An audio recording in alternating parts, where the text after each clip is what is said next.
எடுக்கல. ஸோ நம்ம அதுக்கு ஃபீல் பண்ணல. ஸோ அதுக்கப்புறம் அங்கேருந்து வந்துட்டோம். அங்கே முன்னாடி வந்தோம்னா கொடிமரம் இருக்குது. ஸோ அந்த கொடிமரத்தை பார்த்துட்டு அந்த கொடிமரம் அமைஞ்சிருக்கிற இடம் பார்த்திங்கன்னா பைரவ மூலஸ்தானத்துக்கு ஆப்போசிட்டில் நேராகவே இருக்குது. ஸோ நீங்கள் மறக்காமல் ஏதாச்சும் வேண்டிக்கிட்டு விளக்கு போடுங்க, அது உண்மையாக நடக்கும். அப்புறம் நம்ம பக்கத்துலேயே சிவன் கோயில் இருந்துச்சு. சிவனை தரிசனம் பண்ணிட்டு அப்புறம் சுற்றி அப்படியே ஒரு வீடியோ ஒன்று எடுத்தோம். கோபுரத்தை பார்க்கவே சூப்பராக இருந்துச்சு.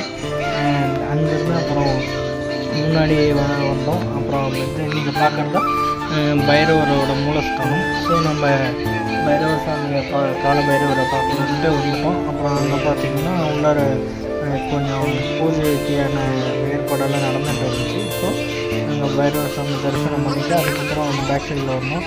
அப்புறம் இங்கே பார்த்திங்கன்னா வேண்டிகிட்டு ஏதாச்சும் கட்டணும் அப்படின்ட்டு ஐயா சொன்னார். ஸோ நாங்கள் அதை ரெக்கார்ட் பண்ணலாம்.